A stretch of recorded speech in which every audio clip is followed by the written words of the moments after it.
사도행전 27장 9절에서 19절 말씀을 통해서 유라굴로를 만난 이유라는 제목으로 하나님의 말씀을 함께 나누겠습니다. 바울이 이제 이탈리아 로마로 가게 됩니다. 로마로 가는 바울의 신분은 죄수의 신분이었습니다. 재판을 받기 위해서 바울은 배를 타고 이동을 하게 되었습니다. 바울의 인도자는 율리오라는 백부장이었습니다. 그 백부장의 인솔하에 가이사랴에서 출발을 해서 시돈을 거쳐 이제 무라에 처음에 도착을 하게 됩니다. 그래서 그 알렉산드리아 배 곡물 운반선인데요. 그 배가 이제 이탈리아로 로마로 가는 배였기 때문에 그 배를 이제 옮겨 타게 되죠. 당시 애굽은 로마 제국의 주요 곡창지가 이제 그 애굽에서 생산되는 곡물들을 알렉산드리아 항구에서 곡물선을 통해서 로마로 운송을 하였습니다. 곡물선을 알렉산드리아 항을 떠나 애굽에 있는 그 알렉산드리아 항을 떠나서 그레데 남방을 거쳐서 로마로 직접 항해하는 것이 빨랐는데 대부분의 선박들은 풍랑 사정 때문에 무라항을 거쳐 가는 것이 상례였습니다. 바울이 올라탄 배도 로마까지 이제 곡물 운반하는 전형적인 곡물 운반선이었지만 여객선 역할도 하여서 무려 276명을 태울 수 있었습니다. 무라에서 출발해서 이제 니도라는 곳에 약 223km 떨어진 곳이거든요. 그쪽으로 가게 되었어요. 풍랑을 등지고 가면 그냥 한 이틀 정도면 쉽게 항해할 수 있는 거리였는데 여러 날 만에 그곳에 도착을 하게 됩니다. 북서풍이 너무 강해서 더 이상 서쪽으로의 항해를 계속할 수 없었기 때문에 이제 이 니도라는 곳에서 두 가지를 중에 한 가지를 선택해야 됐어요. 한 가지는 뭐냐면 니도에 머물면서 순풍이 불기를 기다리든지, 그러니까 날씨가 좋아질 때를 기다리든지, 그것이 아니면 오늘 본문에서처럼 니도에서 남하해서 살모네를 지나서 그레데 섬을 바람막이로 하여서 서쪽으로 항해하는 것. 지금 터키 반도 이쪽 위쪽에서 밑으로 내려와서 그 밑에 내려보면 그레데라는 섬이 있는데 여기는 그리스에서 남쪽으로 100m 정도 떨어진 지중해의 큰 섬입니다. 그러니까 그 섬을 바람막이로 해서 이렇게 지나가겠다는 거예요. 이 그레데 섬은 해상 교통의 요충지였는데 동서의 거리가 약 255km고 남북의 거리가 10에서 한 50km 정도 더 긴 곳이 있고 넓은 곳이 있고 좁은 곳이 있었죠. 그래서 좁고 길쭉한 섬이었습니다. 그래서 이 섬을 방파제로 삼아서 서쪽으로 해서 저 이탈리아 쪽으로 그쪽 서쪽 방향으로 계속 올라가려고 하였던 것입니다. 그러니까 두 가지 중에 한 가지 선택하는데 오늘 본문에 보니까 이 두 번째 후자 그레데 성을 바람막이로 해서 그렇게 로마로 가는 길을 선택해서 이들이 항해한 것을 오늘 보여주고 있습니다. 이렇게 니도라는 곳에 출발을 해서 어렵게 바람을 등지고 미항이라는 곳, 그러니까 그레데 섬의 미항이라는 곳에 처음 도착을 하게 되었습니다. 근데 여기 미항이라는 곳에서 그냥 갈 수 없었던 것이 날씨가 워낙 좋지 않았기 때문에 여기서 잠깐 쉬어서 가야 됐던 것입니다. 그리고 지금 오늘 우리가 읽은 본문에 보면 금식하는 절기가 끝났더라. 여기서 말하는 금식하는 절기는 속죄일을 말하는 것이고 유대력의 7월 10일, 양력으로 하면 9월에서 10월경에 해당하는 브루스에 의하면 로마 여행 당시인 AD 59년의 속죄일을 태양력으로 10월 5일경이다. 이렇게 이야기하고 있습니다. 그러니까 지금 이제 이 미항이라는 곳에 도착을 해서 또 고민을 하겠죠. 어떻게 하면 좋겠느냐. 이 그레데 섬 이곳에서 우리가 로마로 가야 되는데 어떻게 하면 좋을까라고 고민 중에 있을 때 백부장에게 와서 바울이 이야기합니다. 바울이 했던 이야기가 오늘 우리가 읽은 본문의 10절의 말씀인데요. 한번 10절을 다시 한번 보겠습니다. 말하되 여러분이여 내가 보니 이번 항해가 하늘과 배만 아니라 우리 생명에도 타격과 많은 손해를 끼치리라 하되. 바울이요. 지금 백부장에게 이야기를 하는 것입니다.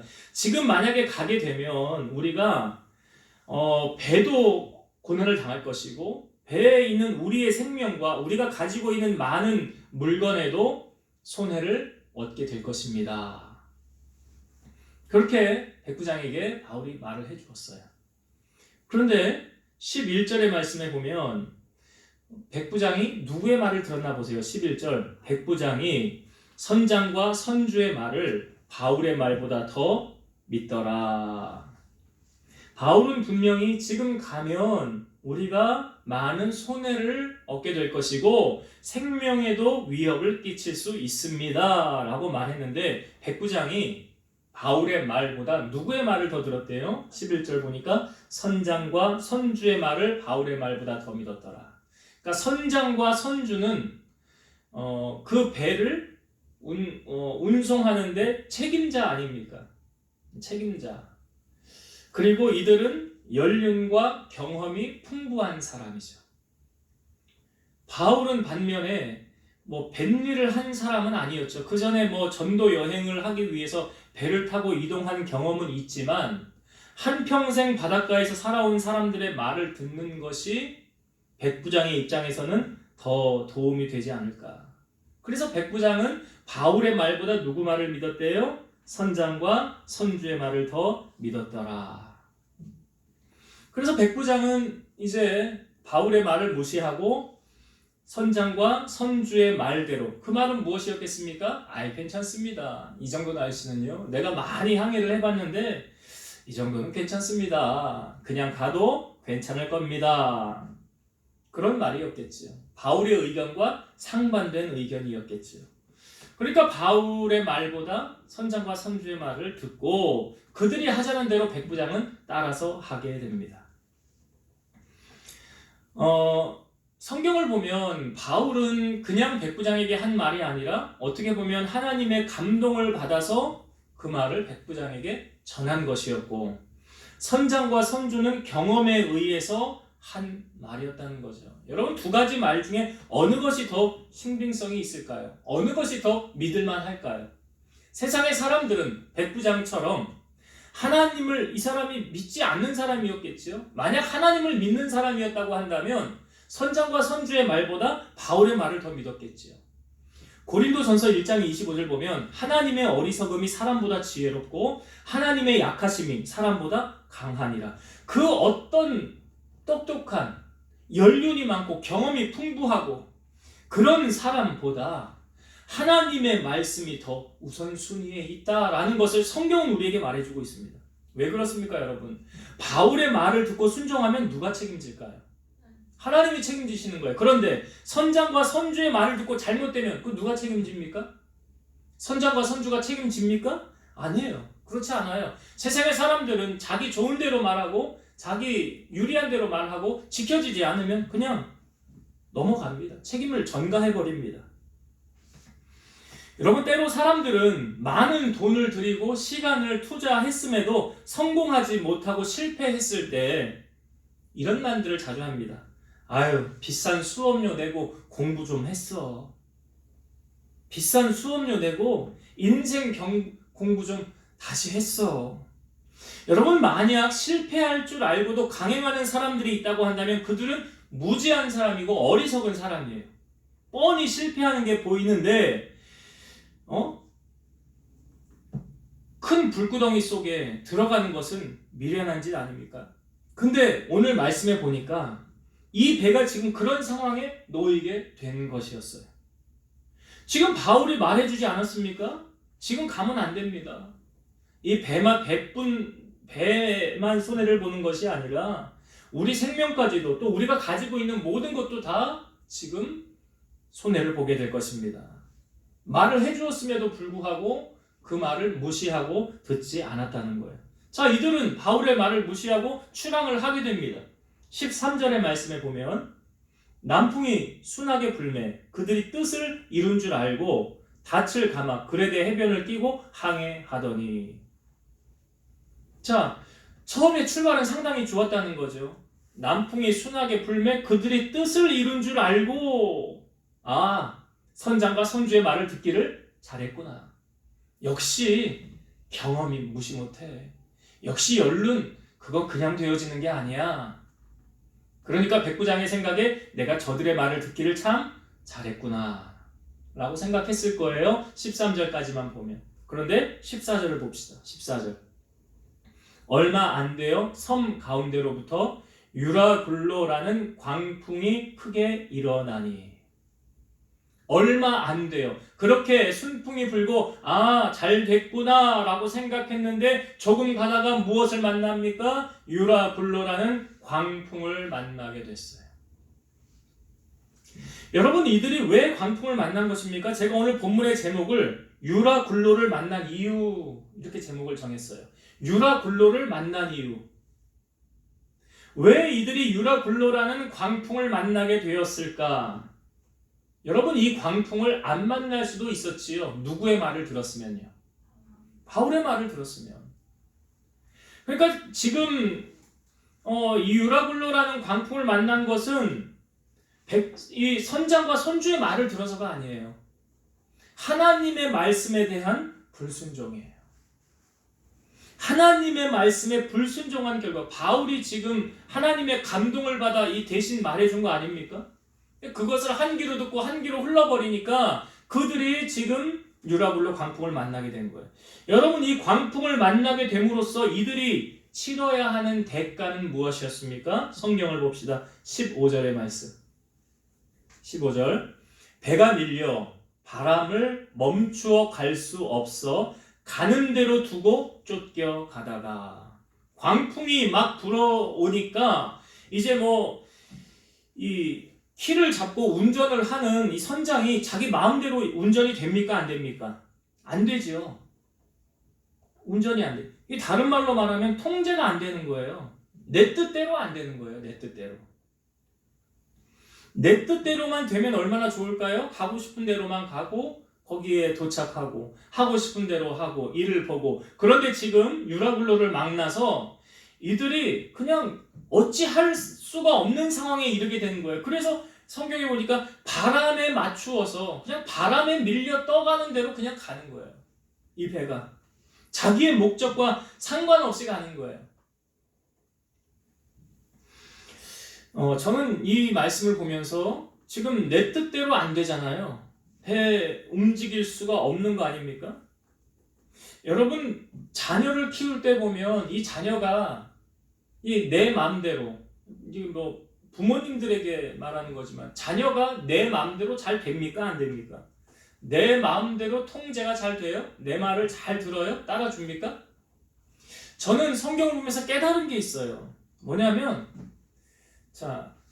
내 자녀를 키울 때 나와 내 자녀와의 관계는 부모와 자녀와의 관계죠. 부모와 자녀와의 관계예요. 여러분, 하나님과 우리와의 관계는 어떻습니까? 하나님을 우리는 뭐라고 불러요? 아버지라고 부르잖아요. 그럼 우리는 뭐가 되는 거예요? 자녀가 되는 거죠. 여러분, 자녀를 키울 때 내가 만약 하나님이고 내 자녀가 나라는 입장에서 한번 이렇게 보세요. 이 자녀가 나고 내가 하나님의 부모된 입장에서. 그러면 이 자녀가 말을 아주 잘 들어요. 아주 순종을 잘해요. 아주 착해요. 그러면 하나님이 나를 볼 때 그렇게 보는 거예요. 하나님 나를 볼 때. 그런데 아주 말도 안 듣고 공부도 안 하고 게임만 하고 지 하고 싶은 대로 하고 아주 내 속 다 뒤집어놔. 그러면 우리는 하나님을 향하여서 혹시 내 자녀가 하는 것처럼 하지는 않은가? 이걸 봐야 돼요.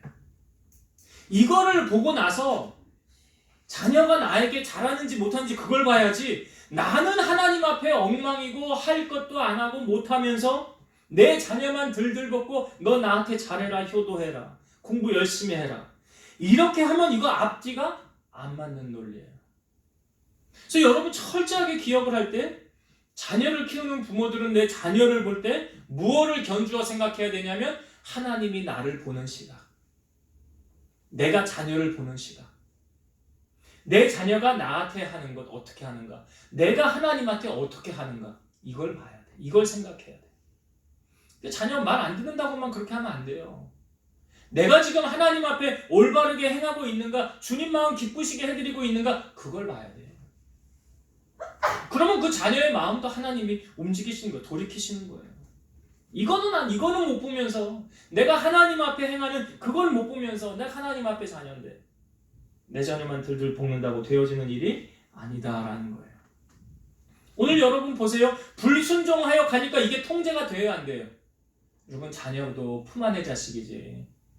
자녀도 이제 머리 크고 그러면요, 어느 순간 보면 부모의 품을 떠나요. 통제가 안 돼요. 내 뜻대로 안 돼요. 나중에 후회할 일 만들면 안 돼요. 무엇입니까, 여러분? 우리가 하나님의 말씀에 순종하여 나아갈 때 내 가정을 하나님 책임져 주시는 거고 내 자녀를 붙들어 주시는 거예요. 내가 이거 되어지지 않고 내 자녀가 잘 되고 성공하고 좋은 길 가기를 바라는 거는 그 도둑놈 심보예요. 그렇게 안 돼요. 그러니까 먼저 무엇을 봐야 됩니까? 내가 하나님을 향하여, 내가 하나님 자녀인데 내 아버지의 마음을 내가 어떻게 해드리고 있는가, 이걸 봐야 돼요. 이걸 깨달아야 돼요. 그래야 자녀도 내 마음대로 통제가 되는 거예요. 자, 그것 첫 번째 우리에게 말해주고 있어요. 내 키로 내 마음대로 움직이고 싶지만 움직일 수 없어. 왜요? 불순종의 결과였더라. 자, 또 한 가지 봅시다. 18절과 19절 말씀. 18절 19절. 우리가 풍랑으로 심히 애쓰다가 이튿날 사공들이 짐을 바다에 풀어버리고 사흘째 되는 날에 배의 기구를 그들의 손으로 내버리니라. 비슷한 표현을 18절 19절 하고 있어요. 18절에 보니까 풍랑으로 심히 애쓰다가 배가 뒤집힐 것 같으니까 배를 가볍게 해야 되잖아요. 그러니까 어떻게 사공들이 짐을 바다에 풀어버리고. 여러분 그 짐을, 이 짐들은 어떤 짐입니까? 식량, 곡식이 될 수도 있고요. 또 사업을, 장사를 하는 사람들은 이탈리아 가서 장사를 해야 되는 그런 내 생계에 달린 그런 거 아닙니까? 내 생계를 책임지는 그런 거잖아요. 19절에도 보니까 사흘째 되는 날에 배의 기구를 그들의 손으로 버리니라. 이거 버리고 싶어 버리는 거 아니지요. 어쩔 수 없는 상황에 맞닥뜨려서 이거 못 버리면 여기서 못 살겠구나 하니까 버리는 거잖아요. 그러니까 쉬운 말로 말하면 지금 이들이 물적인 손해를 보고 있다. 물질적인 손해를 지금 엄청 끼치고 있다. 여러분 성경에 보면 하나님은 부유하게도 하시고 가난하게도 하신대요. 그러니까 물질이 새 나가는 건 누가 지켜줘야 됩니까? 하나님 지켜주셔야 돼요. 여러분 물질에 새 나가는 것을 하나님이 내가 지켜줄게 하고 약속하면서 너희가 그 대신 이거 해라 라고 우리에게 요구하는 게 뭡니까? 11조예요. 내가 너 물질 새 나가는 건 내가 막아줄게, 내가 지켜줄게. 그 대신 너는 나에게 11조를 해라. 여러분 그 말라기서 말씀에 보면 11조를 하나님 앞에 드리면 나의 창고에 양식이 있게 하고, 그러니까 하나님께 드리는 거 맞죠? 11조는 하나님께 드리는 거예요. 양식이 있게 하고 그것으로 나를 시험하여 내가 복을 쌓을 것이 없도록 붙지 아니하나 시험해보라. 그 다음에 하신 말씀이 뭐예요? 내가 황충을 금하고 기한이 있기 전에 떨어지는 과실을 내가 막아주리라. 우리가 뭐 이제 그 가을철에 추수철이 될 때 한번 태풍이 싹 일고 가거나 수해가 한번 싹 일어나면 그거 어떻게 됩니까? 다 끝난 거잖아요. 그런데 하나님께서 그런 것들로 내가 너 지켜줄게, 막아줄게, 자연재해 사람이 못 막잖아요. 물질에 새나가는 것 내가 눈 뜨고도 못 막을 수 있잖아요. 그런데 그걸 누가 막아주시겠대요? 하나님이. 근데 너 나하고 약속이 있다. 그 대신 11조 해라. 여러분 11조는 나의 믿음을 하나님 앞에 보이는 거고 재물 얻을 능을 하나님이 나에게 주셔서 내가 하나님 앞에 이거 드리는 것, 내가 행하는 것, 내 믿음을 보이는 것. 그러니까 지금 여기 이 배에 탄 이 사람들 보세요. 뭐 어떤 짐이 있는지는 모르겠지만 나 이거는 버리면 안 되는데, 이거 내 전 재산인데, 나 이거 꼭 가지고 가야 되는데, 뭐 자기가 지킬 수 있다고 지킬 수 있는 게 아니잖아요. 그런데 그걸 누가 막아주시겠어요? 하나님이. 그런데 하나님께서 그런 것들로 내가 너 지켜줄게, 막아줄게, 자연재해 사람이 못 막잖아요. 그런데 그걸 누가 막아주시겠대요? 하나님이. 또 버리는데 누구 손으로 버려요? 자기 손으로 다 버려요. 여러분, 하나님이 지켜주셔야 그것도 지켜지는 거예요. 요나라는 사람이 있었죠. 하나님이 니느웨에 가서 복음 전하라. 그런데 가기 싫었어요. 항구에 갔더니 마침 다시스로 가려고 마음먹었는데 다시스로 가는 배가 있었죠. 그 배를 탔어요. 분명히 날씨가 좋아서 출항했겠죠. 그런데 가다가 풍랑이 이는 거예요. 누가 풍랑을 일으켰습니까? 성경에 보면 여호와께서 풍랑을 일으키시네. 하나님이 풍랑을 일으킨 거예요. 그러니까 그 배에 있는 사람들이 어떻게 해요? 똑같아요. 자기들 가지고 있는 거 다 바다에 던져버려요. 다 새나가는 거예요, 물질이. 그리고 나서 아니 왜 우리가 이 풍랑을 만나느냐. 분명히 일기가 좋다고 그랬는데 제비 뽑아보자 해서 제비를 뽑았는데 누가 뽑혔어요? 요나가 뽑혔잖아요. 그러니까 요나가 말하지요. 사실은 하나님이 내게 말씀하셔서 난 니느웨로 가라고 그랬는데 내가 가기 싫어서 다시스로 가는 배를 탔으니까 여러분들이 풍랑을 멈추게 하려면 나를 바다에 던지세요. 어떻게 살아있는 사람을 바다에 던집니까? 안 던지려고 그랬어요. 처음에 성경에 보면. 그런데 아무리 해도 하나님을 이겨요? 못 이겨요? 사람이? 못 이기죠. 그러니까 이들이 이제 요나를 들어 던지기 전에 하나님 앞에 이렇게 기도를 하는 거예요. 하나님, 우리가 이 사람을 바다에 던져도 이 죄값을 우리에게 물지 마옵소서 하면서 그들이 말하길 뭐라고 그러냐면 하나님은 하나님의 뜻대로 행하십니다. 주는 주의 뜻대로 행하십니다. 그래서 요나를 들어 바다에 던졌더니 그 다음 어떻게 됐어요? 바다가 잔잔해졌더라. 풍랑이 멈춰졌어요. 그리고 요나는 하나님께서 이미 물고기를 예비해 놓으셨죠? 그 물고기가 삼키고 3일을 물고기 속에서 요나가 회개했죠? 그리고 이 물고기가 요나를 어디다 갖다 놔요? 니느웨로 갖다 놨어요. 여러분, 불순종하면 하나님의 말씀대로 살지 않으면 고난이 오게 돼 있어요. 그러니까 우리가 형통과 불통 이 두 가지 인생 중에 선택을 하며 살려고 한다면 어떤 걸 선택하고 싶습니까? 고난과 평안이 우리의 삶 가운데 있는데 무엇을 맛보며 살고 싶습니까? 성경에 보면 하나님은 환난도 창조하시고 평안도 창조하신대요. 빛도 창조하시고 어둠도 창조하신대요. 시편 1편 1절에서 3절 복 있는 사람은 악인들의 꾀를 따르지 아니하며 죄인들의 길에 서지 아니하며 오만한 자들의 자리에 앉지 아니하고 오직 여호와의 율법을 즐거워하여 그의 율법을 주야로 묵상하는도다. 그는 시냇가에 심은 나무가 철을 따라 열매를 맺으며 그 잎사귀가 마르지 아니함 같으니 그가 한 모든 일이 다 형통하리로다. 누가 형통하다고 성경은 말하고 있습니까? 여호와의 율법을 즐거워하고 그의 율법을 묵상하는 자. 요한계시록의 말씀에도 보면 이 예언의 말씀을 읽는 자와 듣는 자와 그 가운데 기록된 대로 지켜 행하는 자들이 뭐가 있대요? 복이 있느니라. 시편 1편에는 의인들만 말하지 않아요. 하나님은 악인들도 말합니다. 악인들은 바람에 나는 겨와 같다. 이 바람 불면 막 흘려다니는 악인들. 그래서 의인들의 길은 여호와께서 인정하시나 악인들의 길은 망하리로다. 이사야 26장 3절 주께서 심지가 견고한 자를 평강하고 평강하도록 지키시리니 이는 그가 주를 신뢰함이니이다. 여러분, 주님을 신뢰하는 사람은 다시 말해서 말씀을 신뢰하는 것 아닙니까? 그 말씀을 신뢰하는 사람은 심지가 어떻게 흔들리지 않고 견고하다는 거예요. 예수님께서는 이 비유를 말씀을 듣고 순종하는 사람은 반석 위에 집을 지은 사람 같다.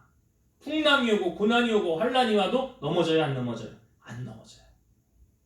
그런데 하나님의 말씀을 듣기는 들으나 순종하지 않는 사람은 모래 위에 집을 지은 사람 같다. 이 사람들은 풍랑이 오고 바람이 불고 고난이 닥치면 어떻게 돼요? 쓰러져, 넘어져, 흔들리는 거예요. 그래서 심지가 견고한 자를 평강하고 평강하도록 지키시리니 왜 지켜준대요? 그가 주를 신뢰하기 때문이래. 예수님이 이렇게 말씀하셨죠. 나를 사랑하는 자는 나의 계명을 나의 말씀을 지키나니 나를 사랑하는 자는 내 아버지께 사랑을 받을 것이요 나도 그를 사랑하여 그에게 나를 나타내리라. 분명히 주님을 사랑하는 자를 만나주신다라고 말씀하고 있어요. 여러분, 주님을 사랑하는데 말씀대로 살지 않는 사람이 있습니까? 모순된 삶이에요. 하나님은 언제나 우리에게 말씀하십니다. 우리가 하나님의 말씀에 귀를 기울이고 내게 주신 말씀을 듣고 순종한다면 우리의 인생을 하나님은 책임져 주시는 거예요. 자, 오늘 말씀을 이제 정리하고 마치겠습니다. 오늘 바울이 백부장에게 말했습니다. 지금 가면 하물과 배뿐 아니라 우리 생명에도 많은 타격과 손해를 입을 겁니다. 얘기했어요. 그런데 이 백부장은 바울의 말은 그냥 한 귀로 듣고 흘려버렸어요. 그리고 선장과 선주의 말을 바울의 말보다 더 믿었더라. 그러니까 경험과 연륜 무시 못하죠. 그러니까 나는 바울, 너는 바닷일도 안 해본 사람이잖아. 나는 경험 있고 연륜 있는 이 선장과 선주의 말을 믿을랜다. 백부장이 선택한 건 그거였어요. 여러분, 우리가 인생 살면서 우리 이런 경험들이 있잖아요. 하나님의 말씀은 내 생각으로 생각해도 도저히 이해가 안 돼. 아니, 그런 일은 없을 것 같아. 그러니까 기적은 누구에게 나타납니까? 믿는 자에게 나타나는 거죠. 믿는 자에게 능치 못함이 없느니라 주님 말씀하셨으니까. 그런데 백부장이 그러니까 바울의 감동을 받아 전한 이 말을 믿어요, 안 믿어요? 안 믿어요. 다시 말해서 여러분, 우리의 인생에 있어서 연륜과 경험보다 하나님의 말씀을 최우선으로 두어야 한다는 사실이에요.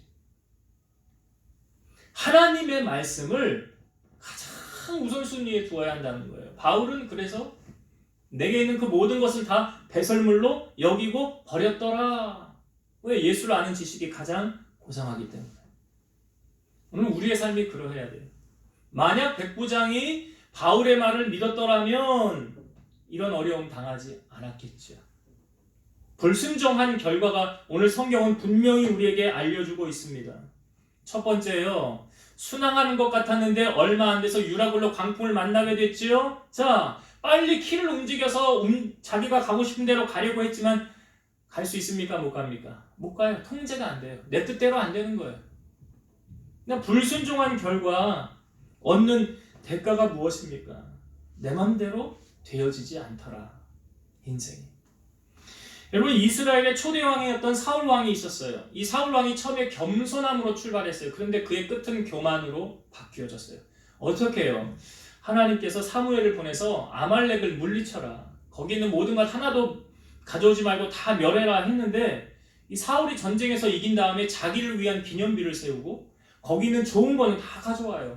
그래서 사무엘이 가서 이건 뭔 소리냐고, 이거 왜 가져왔냐고 그랬더니 이거 하나님 앞에 제사하려고 가져왔대. 그때 사무엘이 한 말이 무엇입니까? 순종이 제사보다 낫다라는 말이 여기서 나온 거고요.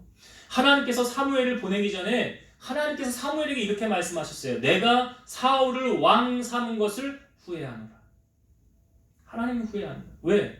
하나님의 말씀대로 행하지 않았기 때문에. 결국 사울은 하나님의 말씀을 선택하지 않고요, 백성들의 마음을 얻으려고 사람들을 두려워해서 그들이 하자는 대로 행한 결과였어요. 오늘 우리가 이렇게 어리석은 인생을 살면 안 돼요. 하나님의 말씀이 내 삶의 우선순위가 되어야 되고 그것이 기준이 되어야 돼요. 그렇게 불순종함으로 말미암아 다가오는 것이 무엇이었습니까? 내 뜻대로 안 되는, 통제가 안 되는 인생. 자녀가 막 사고치고 막 정신없고 집안에 환란 풍파 일어나고, 이게 다 어디서 나오는 겁니까? 불순종에서 나오는 거예요. 두 번째 무엇입니까? 물질이 막 새나가기 시작하는 거예요. 이 눈을 뜨고 이렇게 가만히 보고 있는데 물질이 다